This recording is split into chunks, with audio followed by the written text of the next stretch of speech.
Vale, para utility scale lo que más se utiliza a día de hoy son inversores tipo string o tipos centralizados. Ya dependiendo de la fuente que consultes, fuente no me refiero a fabricantes sino a terceros, están más o menos a la mitad, string y central.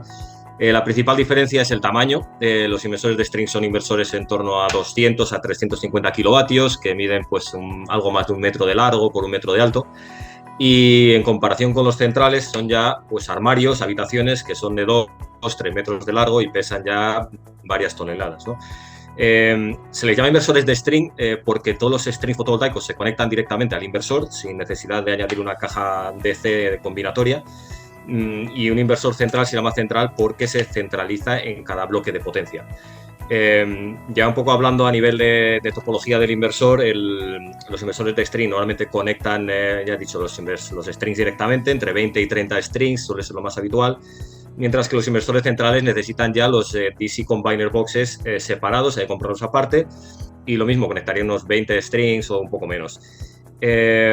Lo más importante o destacable de los inversores de string con respecto a los centrales es que tienen muchos seguidores de potencia, MPPTs, normalmente entre 10 y 15, lo cual ayuda muchísimo a la mejora de la producción energética de la planta, así a nivel un poco genérico.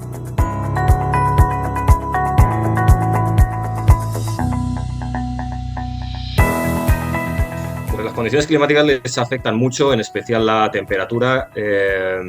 Ya sabemos que a la electrónica de potencia no le gustan las temperaturas altas, no solo a los inversores, a un ordenador, a un móvil, cualquier cosa, ¿no? Entonces lo que esto provoca es, primero de todo, una reducción de la potencia de los inversores, y si las condiciones climáticas, la temperatura aumenta en exceso durante mucho tiempo, puede llegar a romper el inversor, ¿vale? Las temperaturas bajas también afectan, aunque solamente en el caso de que sean muy extremas, porque pueden llegar a romper los componentes internos, como puede ser un condensador, una pantalla de la pantalla del inversor, etc. Otras condiciones climáticas, que por ejemplo a la electrónica de potencia tampoco le gusta el polvo, la suciedad, la arena, entonces si se instala un inversor en un desierto, digamos, pues no hay que permitir que entre el polvo a los componentes, ¿no? Esto se llama la Ingress Protection, la IP del inversor, ¿no? En nuestro caso tenemos una IP66 muy elevada. Eso es a nivel electrónico. A nivel mecánico, la condición que más afecta es la corrosión, ¿vale? Ambientes salinos, sobre todo cuando se instalan cerca del mar o del océano. Entonces el inversor tiene que tener una protección contra la corrosión bastante elevada. Y luego, ya por mencionar, lo último, la humedad también afecta a la electrónica, afecta a la parte mecánica, pero todos los inversores a día de hoy tienen ya una muy buena protección contra la humedad. Es más a nivel de módulos que afecta a estas condiciones.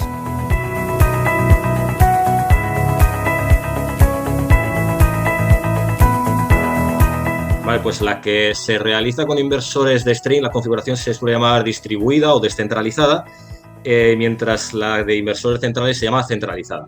La distribuida, ¿por qué se llama así? Porque los inversores, digamos en un bloque de potencia de 6, 7, 8 megas, suele ser lo habitual, pues tienes 20 inversores, 20 y pico, distribuidos a lo largo del campo, ¿vale? Pues cada, digamos, 20 strings, que suelen ser pues 10 seguidores o 20 seguidores, pues va a haber un inversor string ahí localizado en mitad del campo. La centralizada es lo opuesto, va a haber un inversor central en una parte única del bloque. Entonces, por eso se llaman así. Diferencias entre ambas, principalmente el montaje de los inversores, ya digo, de los strings, al ser tan pequeñitos, se suelen instalar debajo de los módulos para precisamente protegerles de la irradiación directa que decíamos antes, la temperatura elevada y tal, ¿no? Al ser un inversores de 100, 120 kilos, se suelen montar entre 3 o 4 personas, mientras que un inversor central pues ya van montados en skids, en contenedores, etcétera, entonces ya hace falta maquinaria especializada como grúas. Otra característica muy importante de ambas es el transformador. En la solución centralizada, el transformador va junto al inversor, mientras que en la distribuida, los inversores de string van por un lado y el inversor se centraliza. Y ya por acabar un poco de ventajas, inconvenientes de ambas, dos o tres principales a nivel de string, sería el impacto cuando falla un inversor, porque perderías, ya digo, 200, 300 kilovatios frente a 1, 2, 3 megas de un inversor central. Entonces, aumenta tu disponibilidad. Lo que comenté antes, no se requiere cajas DC para los inversores de string, lo cual es muy bueno de cara al CAPEX de la planta. También comenté antes que los inversores de string tienen muchos MPPTs, lo cual aumenta la producción energética de la planta, ¿vale? Sobre todo con módulos bifaciales que ya tienen mismatch en la cara delantera y trasera. Y por último, y bastante importante también, el tema del mantenimiento de los inversores. El inversor de string es como un aparato electrónico, como una televisión, digamos, cuando se te rompe la reemplazas y ya está. Un inversor central pues tiene un plan de mantenimiento, de spares, etcétera, que hay que planificar con los clientes.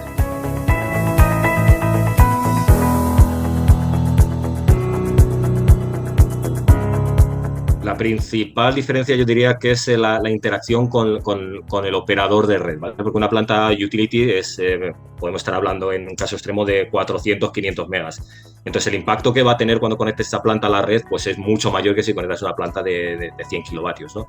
Entonces estamos hablando de características o capacidades del inversor que no tienen los inversores más pequeñitos o que no se usan.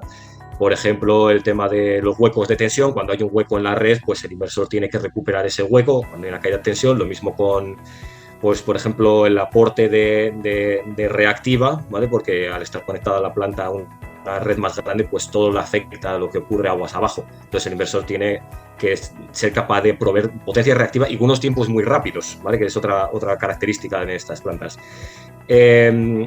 También el tema de armónicos, de desconexión y conexión automáticas a la red, etcétera.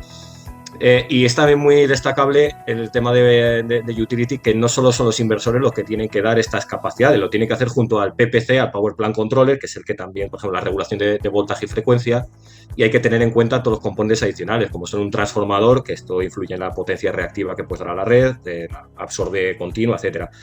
Entonces, en conclusión, pues sí, es el tema del cumplimiento de los códigos de red es la mayor diferencia con respecto a las plantas de menor tamaño.